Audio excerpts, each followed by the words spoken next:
www.integralnaked.org.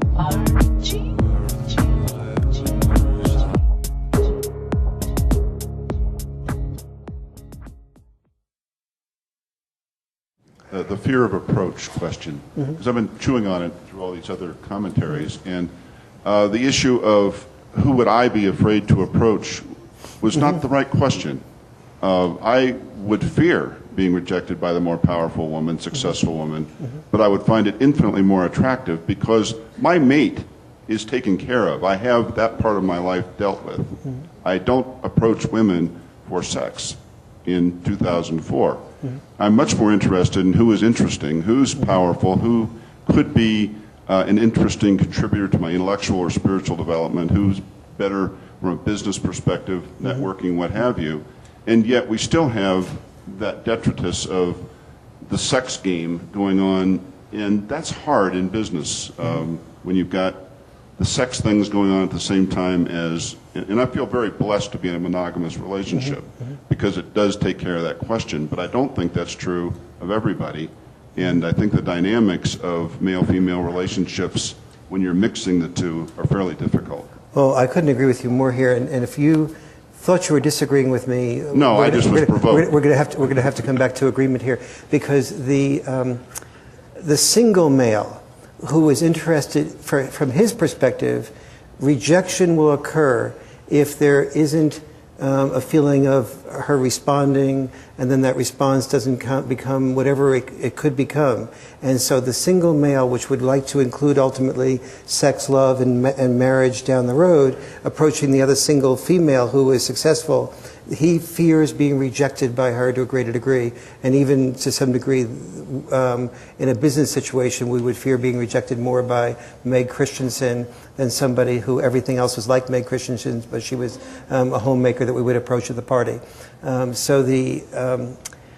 there's something else you said that was so important here.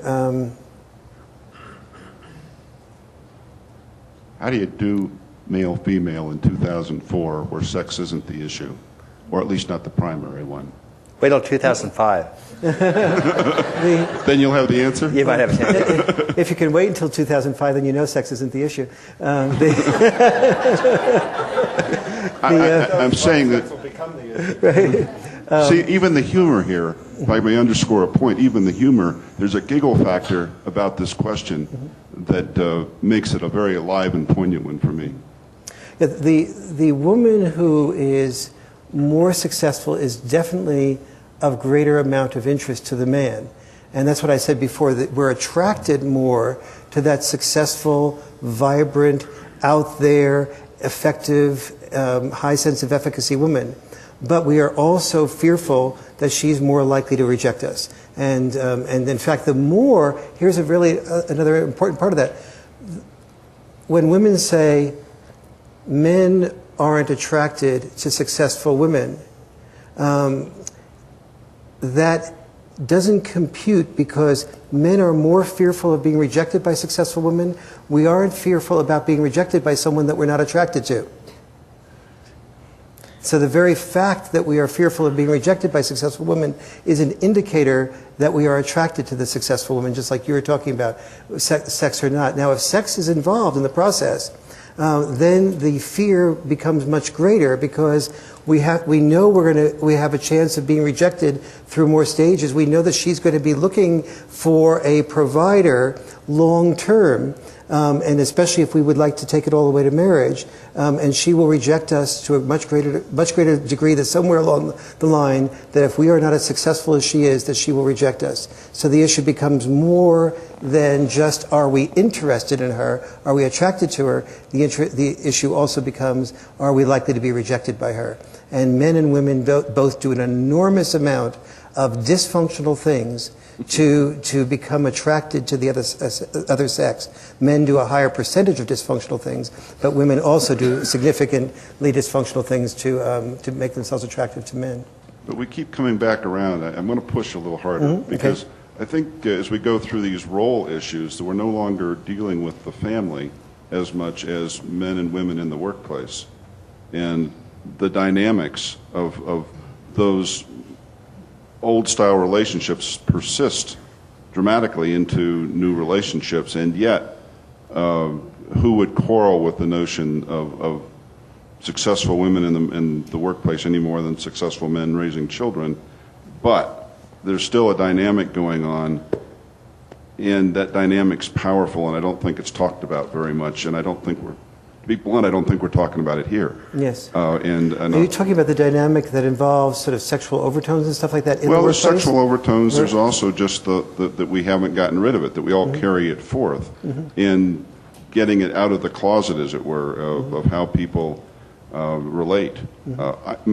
Many of my honest-to-God best friends are women at this point in my life. I find women much more attractive generally to talk to and more intellectually stimulating to talk to. And maybe there's a sexual overtone there. I won't deny it. But it's still, how do we do these relationships? It was easy when men were the only people in the power spots. It was sick, but it was easy. But it's much more pleasant to have the power balances equaling out. But there's still these overtones and these things that take place. Yeah. And do you think the overtones are bad? I mean, what's your uncomfortableness with it? I'm not saying they're good or bad, but the uncomfortableness is that we're not having a particularly productive conversation. That it's that there are issues involved with male-female dynamics, and organizationally, there's a lot of blame going back and forth. If you're going to acknowledge that a lot of those reasons for power differentials had historic validity, which I think both you guys have articulated exceedingly well. But now let's bring those forward. Where are those dynamics in an integral business organization, an integral... Okay. I Does think that make sense? okay. Yeah. No, why don't you go ahead and... Let me do a more in-depth answer to this question. In the old days, part of what we trained men to do is to understand that you are good on a team, and you are as long as you are the best in that spot. So you can enter the football team, but if you have more years of experience, and as a result of those years of experience and your seniority, you are less good a player than the new guy coming in, you're out. So all of male mentality was along the lines of, you're only as good as your productivity. That seniority, years of experience, things like that could actually work against you in something that was physical like football. So the whole society was basically set up to train men that we were replaceable parts, that we had a job to do, that as long as we did the job better than anybody else, that we could fight for representing ourselves as doing that job better. We could argue that. But if an immigrant came in and did that same job at half the price that we had, we knew our days were numbered. Now, when women came into the workplace, different dynamic. Women were the only immigrants to the workplace who had divided responsibilities. You go into a cab and you ask the cab driver, usually from a foreign country, how many hours almost always he, even though any woman can drive a cab, any adult woman can drive a cab, ask how many hours he works, what's your average number of hours?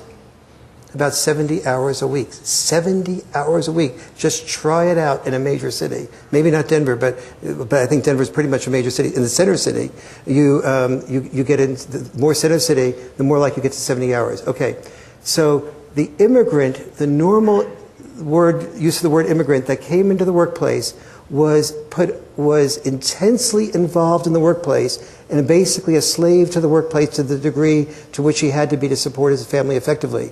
When women came into the workplace, they did not have focused responsibilities like that immigrant. They had divided responsibilities. They had responsibilities at home and responsibilities over here. In fact, they were more likely to be in the workplace if they were divorced with children, single, and had divided responsibilities.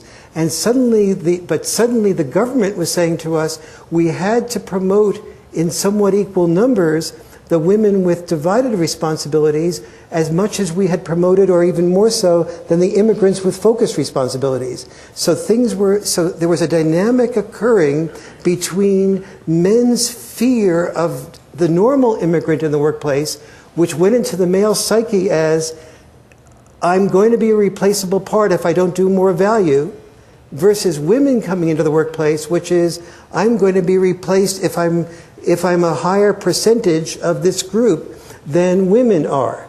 And so there was a type of fear that was settling in about women, toward women in the workplace, that did not happen for men, normally speaking.